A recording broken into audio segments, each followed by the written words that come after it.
Merci Joanne pour la lecture. Merci. Et, comme vous savez, certains d'entre vous qui venaient régulièrement en ligne aussi, on est sur ce chapitre de Matthieu 13 et dans quelques semaines le chapitre de Luc 15, les paraboles du royaume. Et il y en a encore beaucoup à découvrir. Les autres seront beaucoup plus petites. Des fois, ce sera qu'un ou deux versets. On prêchera là-dessus ces prochaines semaines. Mais cette semaine, on a un thème qui est plus large aussi, qui est la souffrance. Alors quand on fait les parcours alpha, pour ceux qui ont déjà été alpha dans cette église ou dans d'autres églises, actuellement on a un parcours alpha qui a lieu, l'une des questions qu'on entend poser dès le début du parcours, c'est pourquoi est-ce qu'un Dieu qui est bon, un Dieu qui est amour, autorise-t-il la souffrance dans notre monde, dans ma vie, ou à plus grande échelle? Pourquoi ce Dieu d'amour? C'est vraiment l'objection, une des grandes objections, même de la foi, j'allais dire la foi athée, mais oui, l'athéisme vis-à-vis de la foi chrétienne. Pourquoi est-ce qu'il y a cette souffrance? Et on voit bien que dans la Bible, il n'y a pas une réponse philosophique au pourquoi de la souffrance. Dans la Bible, si vous regardez du début jusqu'à la fin, il y a des passages comme le livre de Job qui traitent effectivement de la souffrance, mais plus sous un angle d'une méditation. Mais en tout cas, la Bible, elle partage ce constat qu'il y a de la souffrance et que le monde dans lequel on vit, il est sous la domination, et la Bible le dit clairement, par exemple dans Jean chapitre 5 ou dans le livre des Galates, Paul le dit aussi, et dans Jean c'est Jésus, mais le monde dans lequel on vit est sous la domination du mal. Il est hostile, il y a des puissances qui sont hostiles à Dieu, qui ont rendu ce monde captif. La bonté et l'amour est éternel, le mal est temporaire. C'est une intrusion dans le règne de Dieu et c'est une intrusion dans le monde de Dieu. Le mal, si vous voulez, sera détruit. Et on voit que beaucoup de théologiens, beaucoup de philosophes même ont étudié cette question du mal. Et c'est vrai que c'est très difficile de comprendre la raison d'être du mal. Il n'y a pas vraiment de raison d'être. Le mal, il est là pour détruire. Il n'est jamais là pour créer. Donc c'est vraiment très différent de ce que Dieu fait. Et on va voir à travers cette histoire 6 points, rapidement, la parabole de la mauvaise herbe, la parabole du bon grain et de l'ivraie dans d'autres traductions. Elle nous permet de voir, de dégager 6 choses que Jésus nous dit par rapport à la souffrance, par rapport au mal. Alors, la première chose, c'est que la création, le monde dans lequel on vit, il a été créé à l'origine de manière bonne. Le monde, c'est bon. Il y a des bonnes graines, il y a un champ qui est bon, et c'est le monde dans lequel on vit. Ça, c'est la première chose à réaffirmer. Et la Bible le dit dès le livre de la Genèse. Dieu créa les choses et c'était bon. Et vous connaissez, si vous relisez juste le chapitre 1, Dieu créa à la fin les êtres vivants, les plantes et l'être humain, et c'était très bon. Donc ça, c'est le premier point qu'on peut retirer de cette parabole. Le champ et le grain, ils sont bons. La deuxième chose qu'on peut voir dans cet enseignement de Jésus, c'est qu'il y a quelque chose qui a dévié, il y a quelque chose qui a, pour le dire vulgairement, déconné. Le monde tel que nous le vivons n'est pas le monde tel qu'il devrait être. C'est quelque chose de très important à réaliser dans notre vie quotidienne. Le monde dans lequel on vit n'est pas tel que Dieu souhaiterait qu'il soit. Et effectivement, il y a des mauvaises herbes. C'est ce que Jésus nous dit dans cette parabole. C'est très simple, il y a aussi des mauvaises herbes. Et donc, il n'y a pas que du bon. C'est une réalité. C'est une réalité. La troisième chose, c'est que le mal ne vient pas de Dieu, il vient d'un ennemi. Jésus le dit clairement, dans cette parabole, il y a quelqu'un qui est venu la nuit et qui a semé des mauvaises herbes, de l'ivraie. Et ça, c'est important aussi à souligner. Dieu n'est pas la source du mal, il vient d'un ennemi. Quatrième chose, c'est très difficile de séparer le bon du mal. Il est demandé à un moment dans la parabole, les serviteurs demandent « Est-ce que tu veux qu'on arrache l'ivraie, les mauvaises herbes ?» Le maître, c'est-à-dire dans cette image-là, le Fils de l'homme, Jésus lui-même dit « Non, non, non. Si vous retirez la mauvaise herbe, vous allez retirer aussi le bon grain. » C'est un tout petit peu, alors mis à part les questions politiques derrière, mais s'il y avait une frappe pour tuer des terroristes et qu'il y ait des dégâts collatéraux à côté, on tuerait des civils, et c'est malheureusement arrivé souvent, on voit bien que c'est très difficile d'enlever le mal du bien. Toute l'illustration elle a ses défauts, mais ça peut nous aider à comprendre que c'est très difficile. Cinquième chose à voir dans ce texte que Jésus nous enseigne, c'est que le mal, il est là, il porte pas du fruit. Ce qui est important dans cette parabole aussi, c'est que, évidemment, c'est le monde de l'agriculture, mais le bon grain, il va produire du fruit, il va être récolté, il va produire 50 fois plus, 100 fois plus, mais là, l'ivraie, la mauvaise herbe, elle produit rien. Et finalement, le mal, c'est quelque chose qui est donc une intrusion dans le bon champ et qui veut détruire et qui ne produit rien. Alors, on va regarder juste une courte vidéo sur Is it possible to show the video? Je pense qu'en ligne, vous n'allez peut-être pas pouvoir la voir, mais c'est un extrait du film Dark Knight, Batman et The Joker et Dark Knight. Et on va voir juste cet extrait-là. Si on...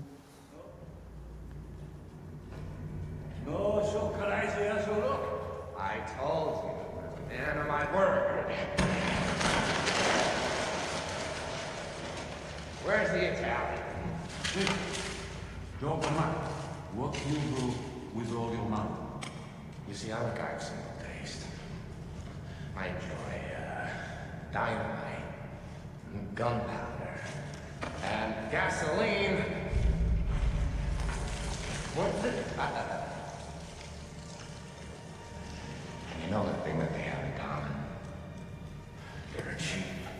I think you were one of your work. Oh, I am. I'm only burning my half.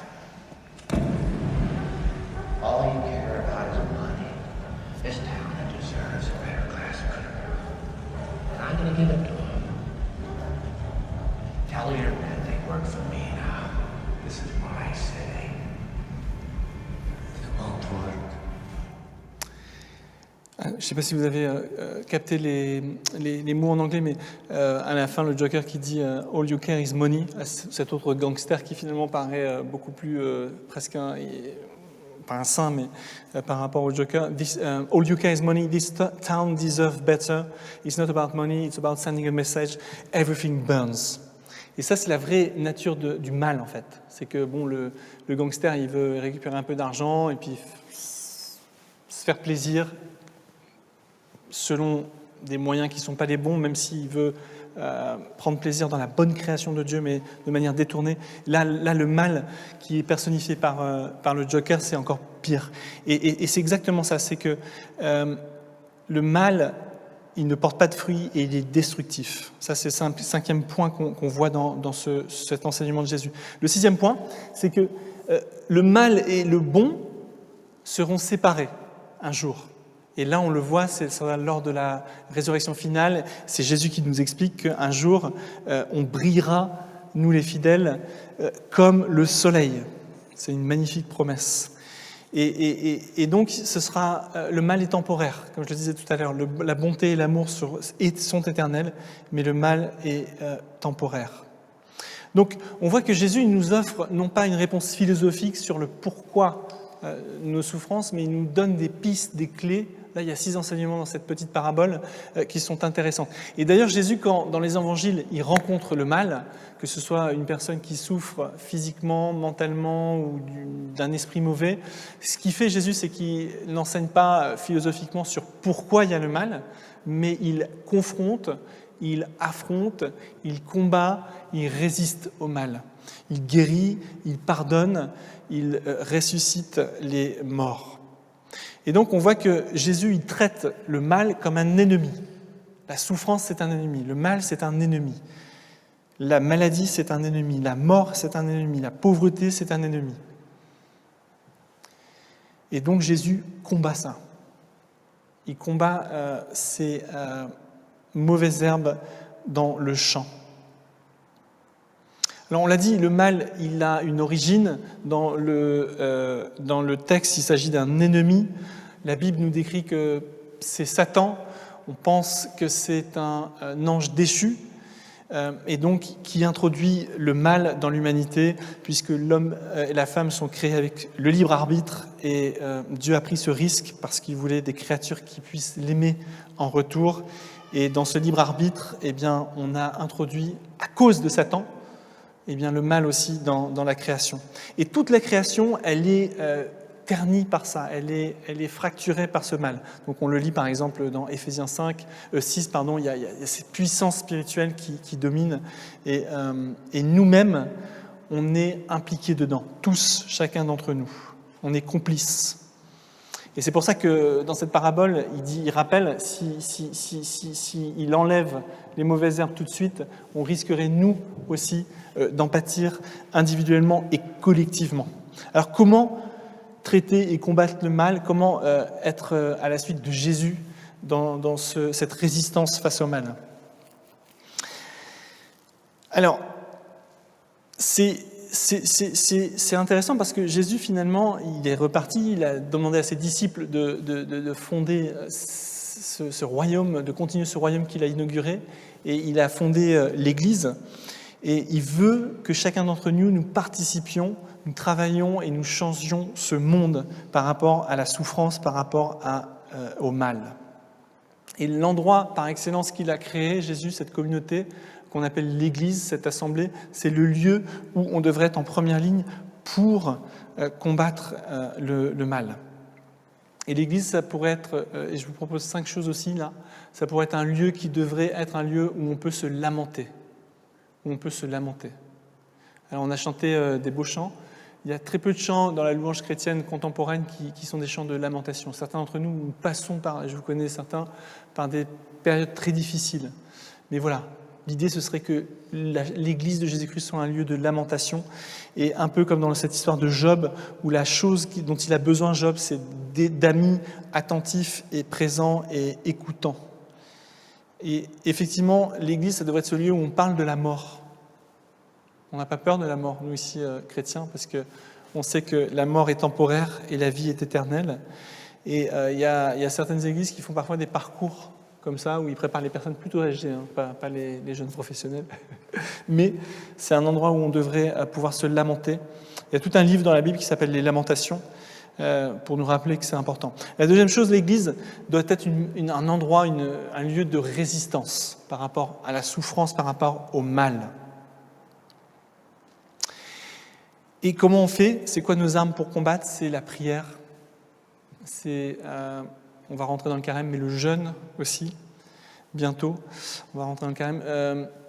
La compassion, évidemment, la justice sociale, les prières de guérison, le combat spirituel, les prières de libération. Et donc, c'est un lieu de résistance. Notre église, ici, à Saint-Barnabas, au French Connect, ça doit être un lieu de résistance par rapport au mal.